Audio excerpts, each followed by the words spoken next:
So I've been going through this text, this little text called the 8 Verses of Thought Transformation. And I'm up to verse 3, which says, you can read it on the board.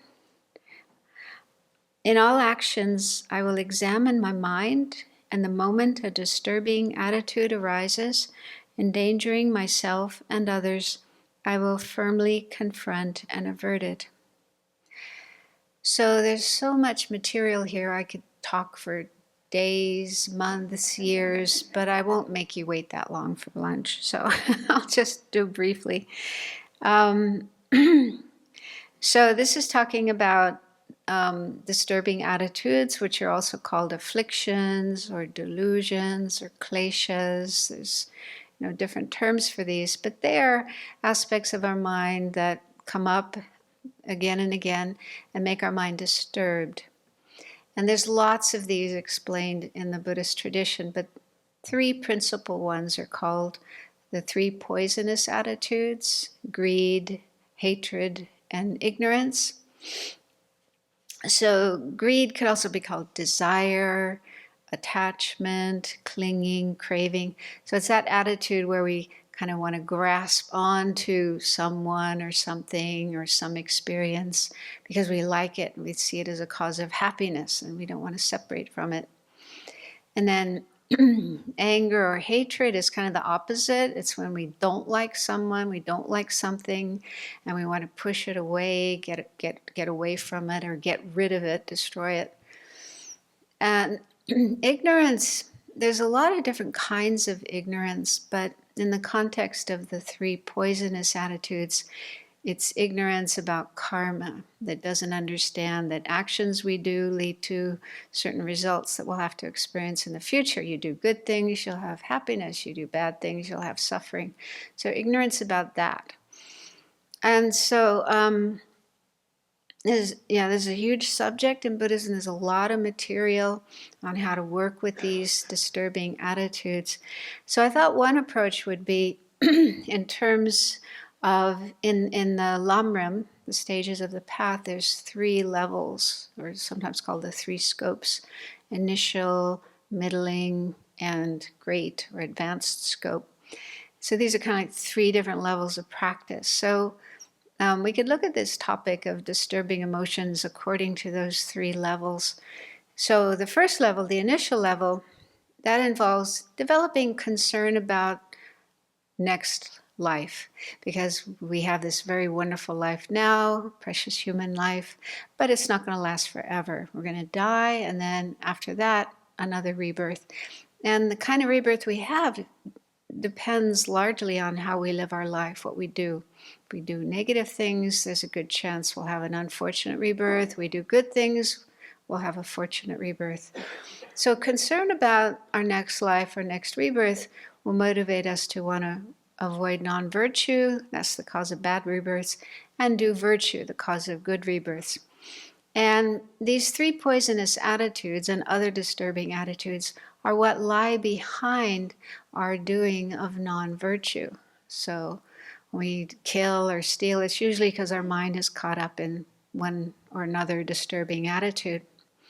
And so in that level, then we want to watch our mind and be careful about the arisal of these disturbing attitudes, which could impel us to create non-virtue, which would bring suffering in the future.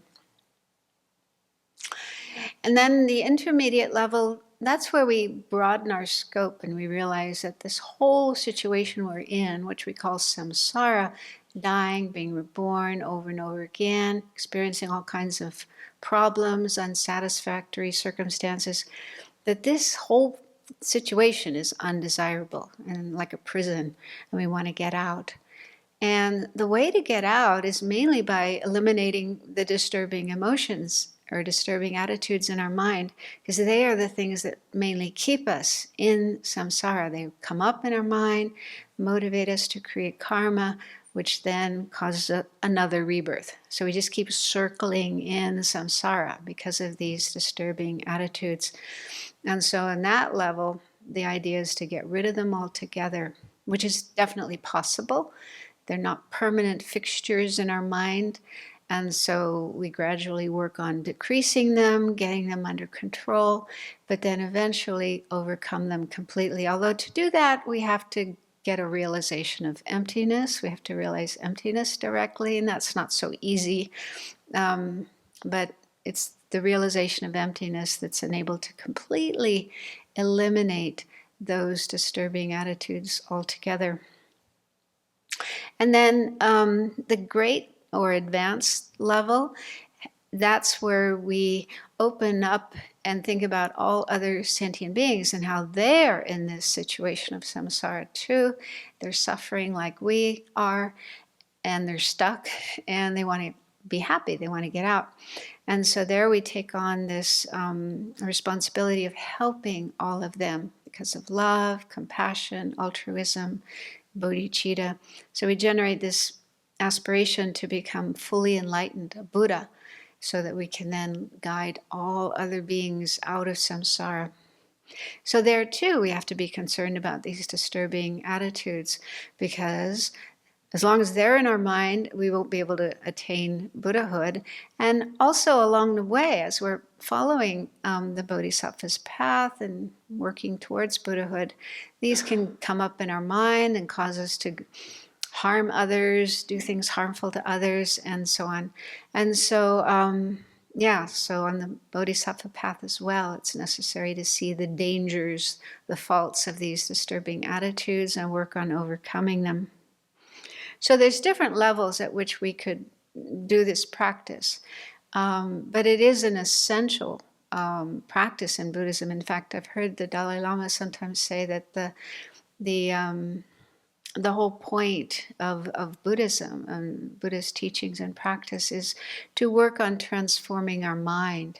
And what that means is recognizing those aspects of our mind that cause suffering and problems for self and others, and work on decreasing and eliminating those, and bringing about or developing the positive aspects of the mind, which are opposite to those. So love and compassion, patience, generosity, and wisdom, and so on.